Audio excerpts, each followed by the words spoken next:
so I'm just warming up some water. Do not boil it, just make it warm.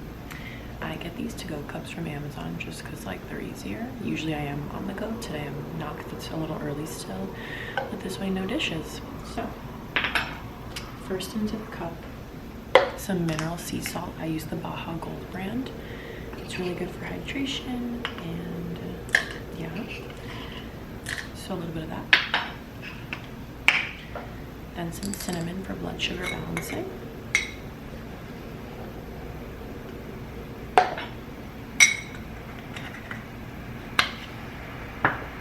A splash of apple cider vinegar. Any one that you like. I like a raw one. I need to mix it actually.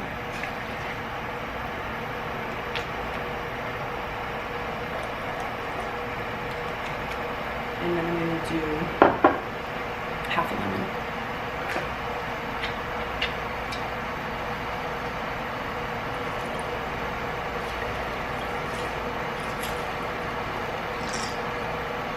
Boom.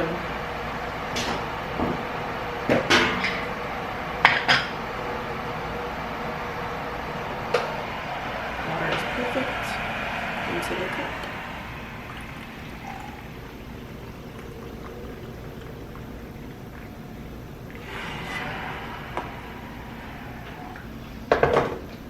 Let's give her a stir. Ooh.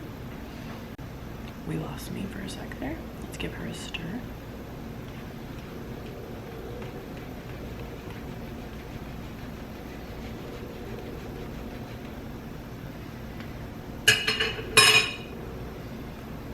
Cheers.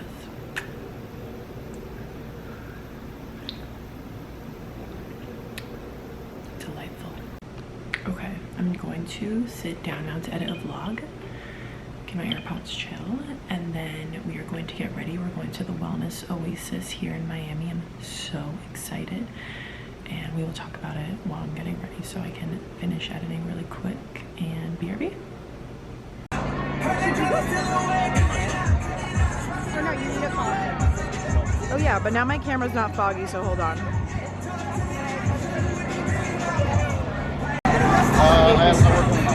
You guys, we're here at the Wellness Oasis.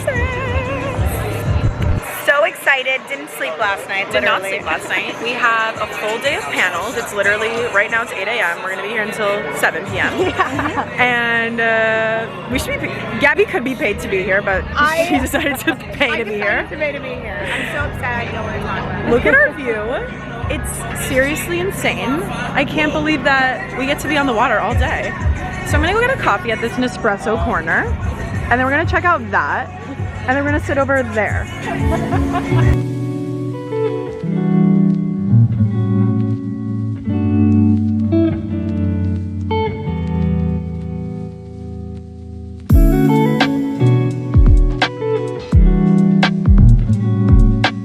They have things, they understand the complexity, the whole body, and the interaction. There's just so much you can do for everything.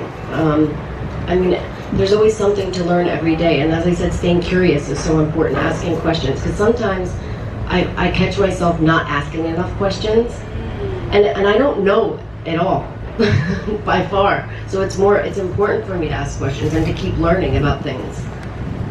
LinkedIn post. And I got to say that I was humbled and honored to go take some job, which, by the way, no one is ever humbled and honored when they say that.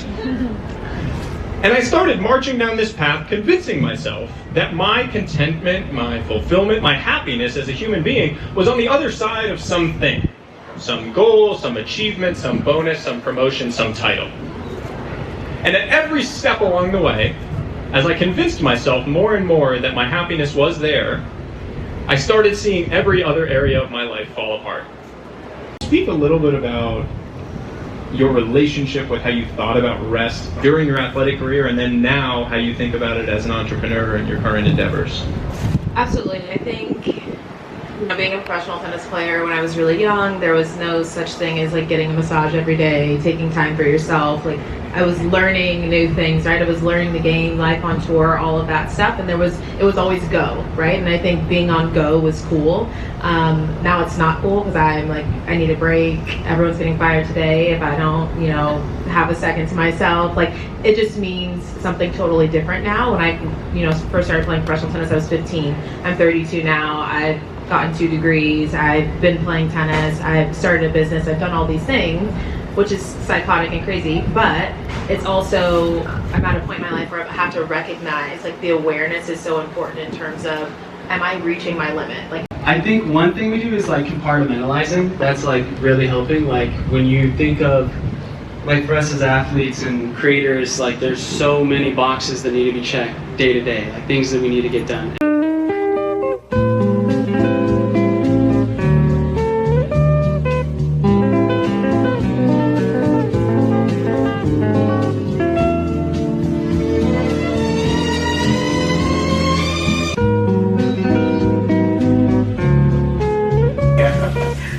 I am back from the Wellness Oasis.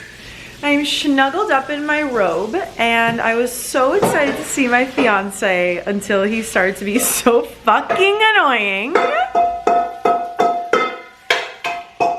How peaceful is that? I'm gonna kill you. Let's go through. Riley's just like making fun of me in his head. I already know it. Let's go through my goodie bag. I hate my life. I love my life. Let's actually go through my goodie bag because I just went through it and it's actually pretty warm. So let me share what I got. Try it. It's really, you didn't like it? You're just stirring the pot. I don't even know what you're doing. I'm just pushing buttons. I am pushing the buttons. Okay. First of all, look at this one hotel robe that Riley stole when we were in the one hotel in San Francisco. You're gonna get me arrested.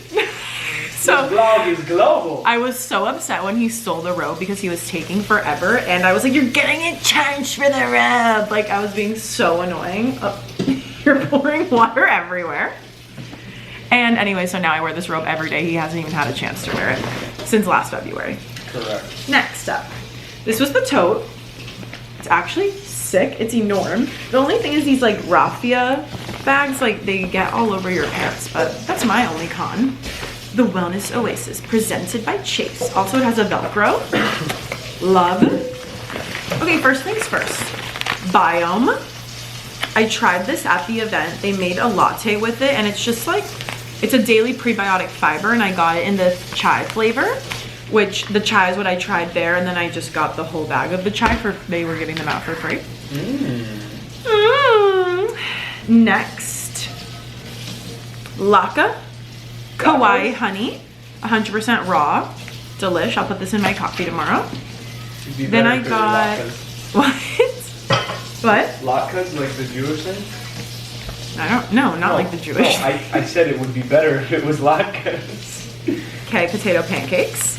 Then we got 2 H2 tabs, which I tried a can of H2 tab at the event today. Tastes like normal water, love it.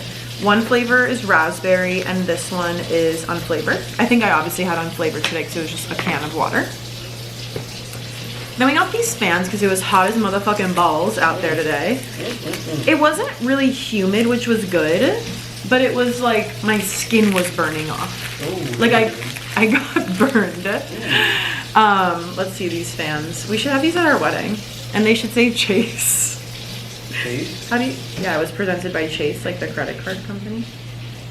How do you even open this fan, bro? Oh, see? The Wellness, oh, Chase. The Wellness Oasis. Oh, you know, Chase. like the drag shows, they do this.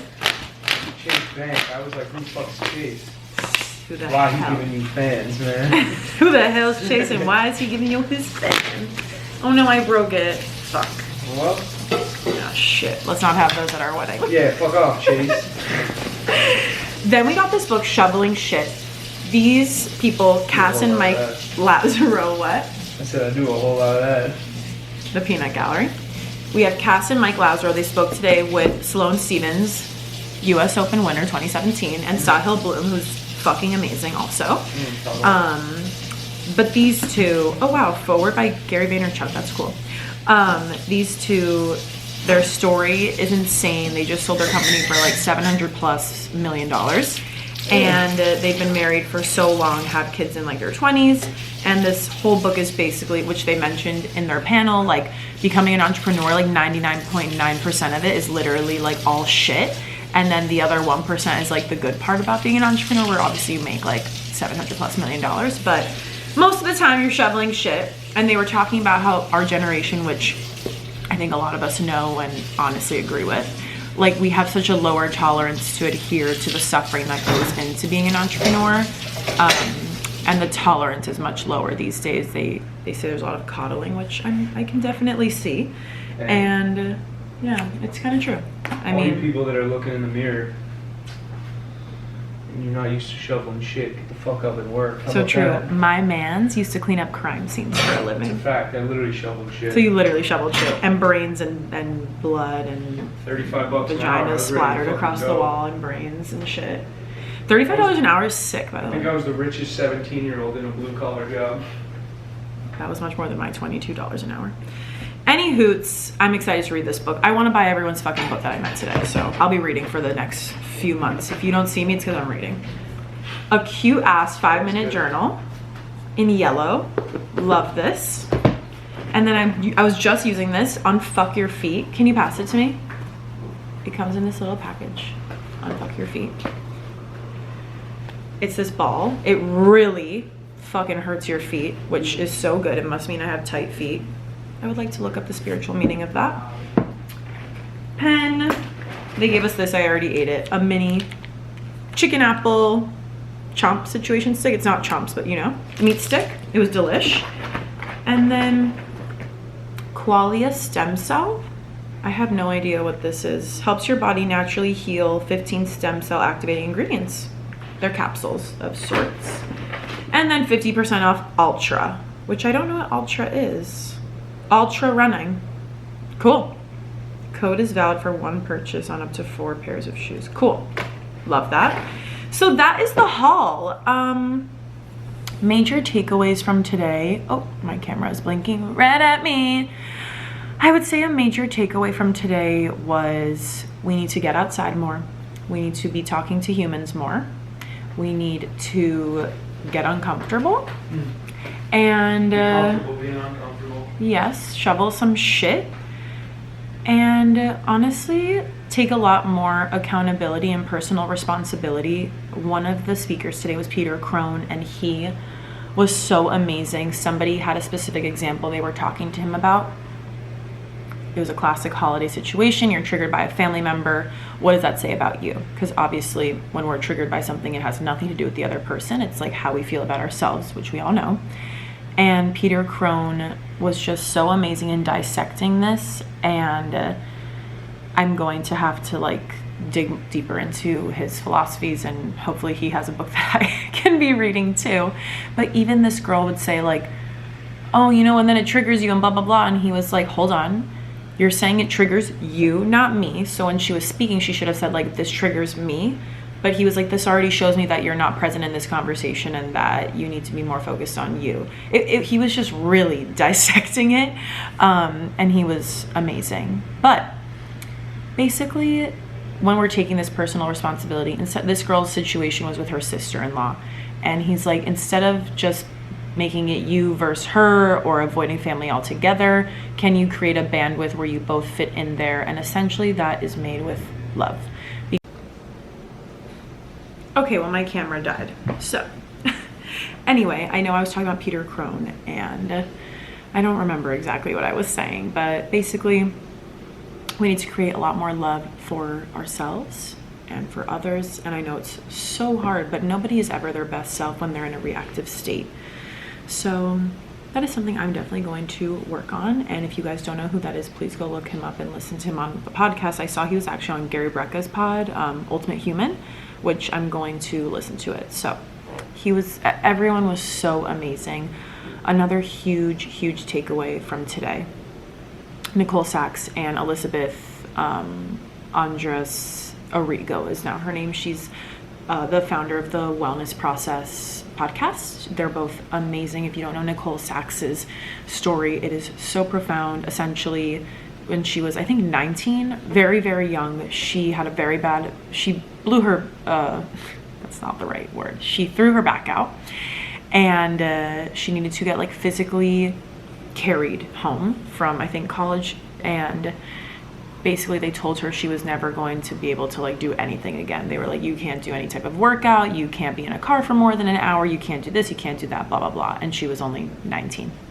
She's now 53 years old. She said this, which I thought was amazing. She can run 5 miles barefoot on the beach. Like, she's had kids. She's amazing.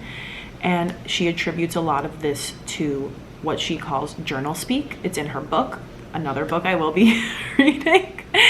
And Elizabeth says that she cured she had horrible pelvic floor pain, and she said she cured it through journal speak. So what journal speak is you are going to write down pretty much your nastiest thoughts. She says to do it for 20 minutes. They said whenever it fits in your schedule. For me, and what they also mentioned was that at the end of the day, it's probably best because you can think about kind of everything that happened to you that day. Of course, during the day, we get overwhelmed by an annoying coworker, a family member, your boyfriend, your girlfriend, anyone that, you know, can just stir up feelings. And for 20 minutes, you pretty much write down your like nastiest thoughts. Like, you have to get nasty. Like, don't be like, oh my God, is somebody gonna read this by mistake? Like, you're going to write down like just the craziest thoughts you have, let them all out, and then you shred, you rip up the paper, you throw it away, you burn it, you do whatever you want, you get rid of it. Because an amazing analogy she said was, let's say there's a fire in the building and an alarm is going off, and everybody is going towards the alarm to make the fire go out, essentially. Obviously, if you're trying to put out an alarm because a fire is happening, you're never going to put out the fire. And what she's saying is our knee pain, for example, is the alarm. It is an indicator that something deeper is happening, but it is not what needs to be solved directly. So all of our pain and ailments is very tied to our emotional connection. And a lot of people actually have leaky gut or IBS or gut issues from not expressing their emotions and not releasing. That is just one of many things. And this is why she says it's so important to journal speak, which I truly believe, especially because I'm a big Louise Hay believer. And if you've read The Body Keeps the Score, we all know it's about trauma being stored in our body and how that manifests in different ways. So I will be journal speaking. I actually did today at the event, but I'm going to add that to my agenda. And yeah, I wanted to share everything about the event. My camera is blinking at me again because I just had to charge it very quickly, but this event was absolutely amazing. I hope everybody loves day 3 of Vlogmas. I hope I got enough content from the event. It was a little hard to record because I was listening to panels, but thank you guys so much for watching. I'm going to end this vlog off here, and I will be back tomorrow.